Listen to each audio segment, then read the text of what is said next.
Hello everyone, আসসালামু আলাইকুম। আবারও চলে আসলাম আপনাদের সাথে একটা রেসিপি নিয়ে। তো আজকে আমি বানিয়ে দেখাবো ডিম মোগলাই। তার জন্য প্রথমে আমি একটা বাটিতে ১ কাপ পরিমাণ ময়দা নিয়েছি এবং হালকা কালো জিরা, পরিমাণ মতো লবণ এবং 1/2 টেবিল চামচ তেল দিয়ে ভালোভাবে মাখিয়ে নিব।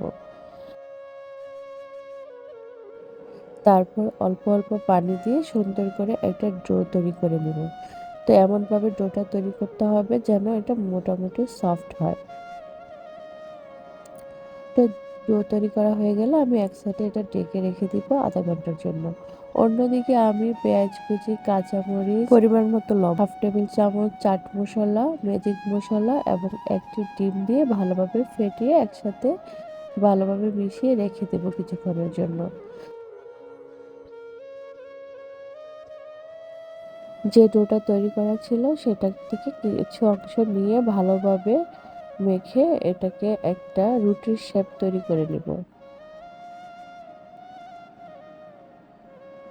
তো এটা এমনভাবে তৈরি করব যেন বেশি পাতলা না হয় বা বেশি ভারীও না হয়, মিডিয়াম আকারে রাখবো।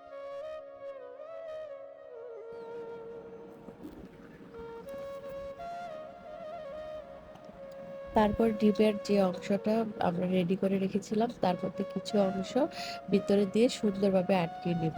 চুলায় চলে আসবো, চুলায় একটা কড়াই বসিয়ে দিব। আজকের মোগলাইটা আমি অল্প তেলে ভাজবো, তার জন্য অল্প পরিমাণ তেল দিয়ে আমি মোগলাইটাকে ভেজে নিব। এপিট ওপিট 2 পিঠ ভাজা হয়ে গেলে নামিয়ে এটাকে একটা ছুরির সাহায্যে কেটে নিব। তো সবাই ভালো থাকবেন, যে যেখান থেকে আমার ভিডিওটা দেখছেন লাইক কমেন্ট শেয়ার করে পাশে থাকবেন। আজকের মতো বিদায় নিচ্ছি, আল্লাহ হাফেজ।